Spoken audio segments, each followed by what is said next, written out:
Hello. Well, we have a couple of things to talk about today, and the first is a new segment to my videos. This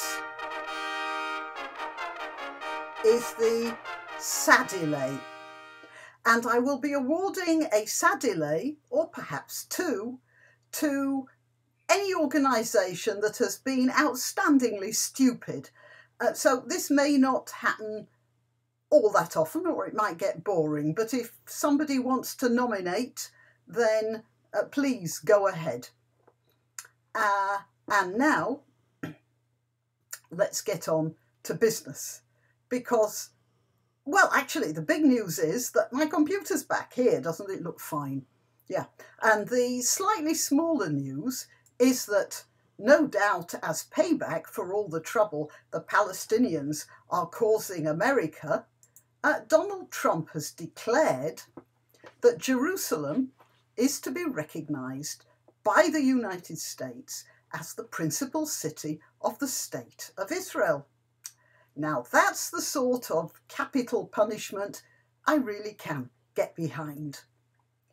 Here in Britain, our consistently wrong Prime Minister, the Right Honourable Theresa May, called the decision unhelpful, while that great international statesman Jeremy Corbyn referred to it as reckless.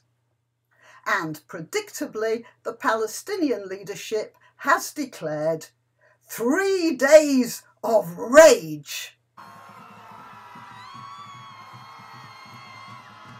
Ooh, wrong clip. Oh well, what's the difference? So far as I can make out, a sizable proportion of the Palestinian population, instead of building industries, tourism, good schools, hospitals, infrastructure, and a civil society, appear to spend much of their time like I do when I'm not sure what to wear.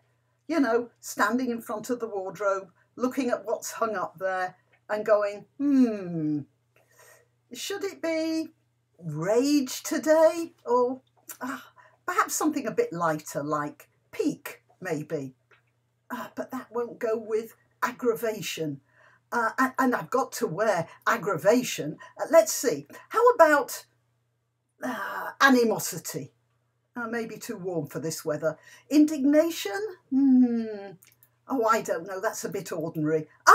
Apoplexy! That's just right. And it'll blend very well with the bluster, the obsession, and the rampage.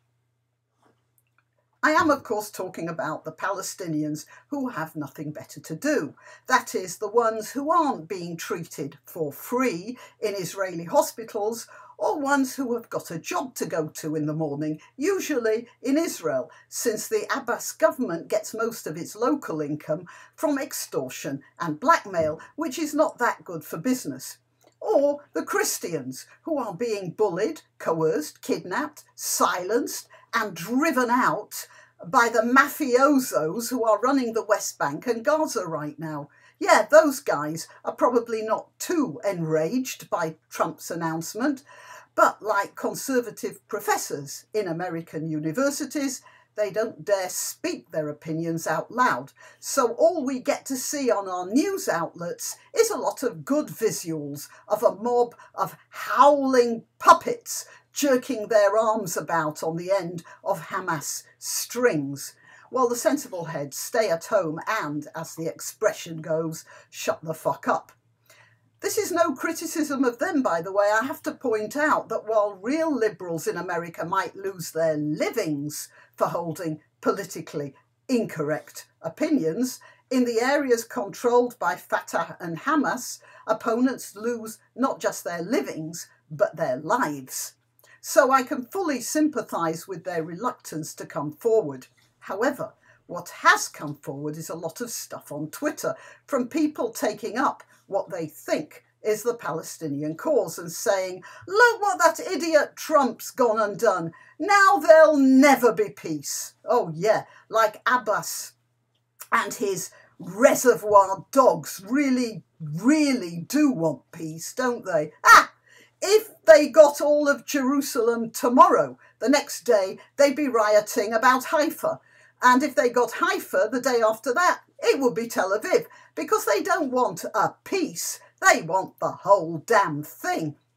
And what Trump is telling them is that if they don't calm down and come to the table, they're going to lose it all. Like the sympathy they're already losing in the Arab world, even the Saudis are getting fed up of them. Trump isn't as much of an idiot as his opponents like to tell themselves. He's a businessman, something most SJWs can't even begin to understand. And with Trump, if it isn't good for business, he won't do it.